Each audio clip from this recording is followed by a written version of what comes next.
Hey, what's up guys, it's Connor, and today I'm going to be doing a book review for Holding by Graham Norton. If you guys don't know, Graham Norton is a well-known Irish personality. He has written two really successful memoirs about his life, and then this is his first fiction novel. It's set in a small Irish town and it follows a detective called PJ Collins. This town is so small that all of the people that live there have really fallen into ruts. They just do the same things every single day and they don't live very dynamic lives. And it's one of those places that's just very safe. Nothing bad ever happens there. Well, that all changes when a dead body is found, and then PJ Collins, being the only policeman, I don't remember what they're called in Ireland, he has to try to solve the case. And the body that's found is thought to be this man that went missing, and he was the lover of two different women in the town. And so PJ is trying to figure out who did the murder, why did they commit murder, what caused all of this to happen, and he also has to deal with the town already thinking that he is dead weight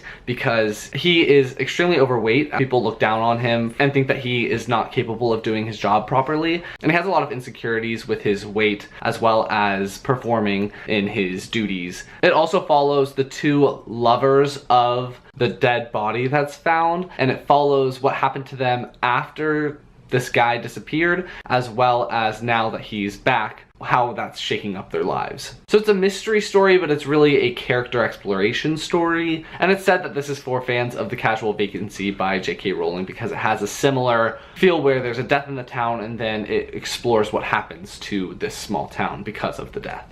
As usual with my book reviews, I'm going to go through my pros, go through my cons, give you my rating, and be done. My first pro for this book is that it had a really interesting setup. I really love small towns with secrets thing, and so when they find this dead body and they have to go through and try to solve the mystery of how this person died and who did it, I really liked the exploration of each character and how their lives were going and what happened to them and why they ended up in the places that they ended up in the first place. It was all very interesting, and I think that the setup of this book was very well done.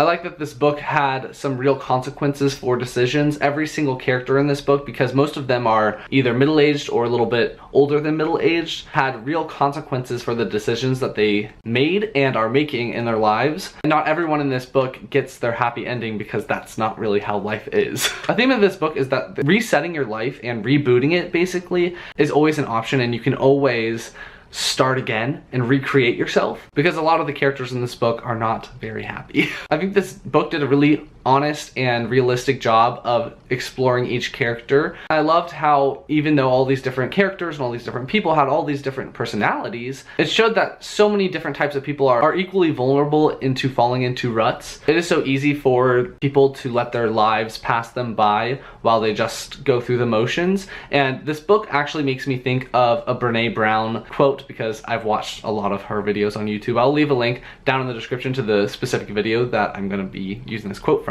And she says, "It is much easier to live disappointed than to feel disappointment." And that is kind of what this book explores. And I liked that theme and exploration. That's really it for my pros. Now I'm going to go through my cons. One of my cons is that the main character, PJ, has a very violent thought process at one point in the book, and then it's never talked about again. Like, it's just a one-time thing, and he doesn't have any other violent thoughts really throughout the entire rest of the book. So I don't know if that was supposed to be cut out or not, but it was definitely a one-off thing that really confused me and pushed me out of the story because it never came back up again. Also, PJ is not the smartest policeman. I honestly can't remember what Irish policemen are called. Even though it talks about how PJ, being overweight, had a hard time physically passing through police academy, and he relied on volunteering for bad times and his work ethic, and I assumed his brains to get through it, but he is not very smart, and it was just kind of weird that he was not making these deductions that were quite easy to make. And then I had one huge con, and that was that this book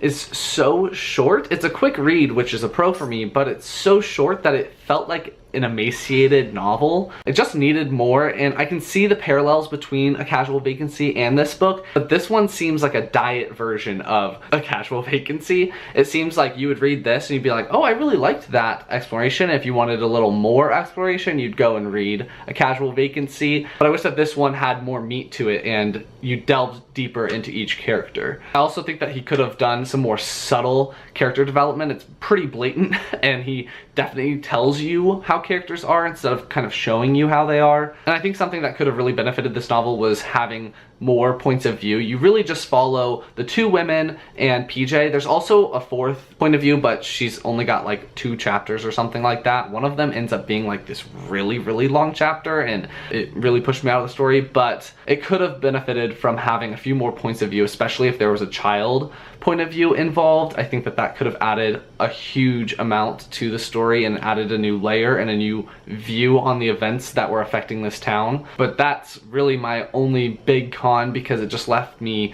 unfulfilled. It was like an appetizer instead of a main meal, is basically what I'm saying. So overall, I liked Holding. I had a good time while reading it. It definitely had some really good bones and kept me reading, but it definitely could have had a bit more, and I wish that we had gotten that out of the story. In the end, I ended up giving this book 3 stars. So it's gonna be my review on Holding by Graham Norton. If you liked it, please give it a big thumbs up and comment down below if you've read this book. Are you a fan of Graham Norton's? If you have any books like this one or A Casual Vacancy and you would recommend them, leave those down in the comments, and I will talk to you guys next time.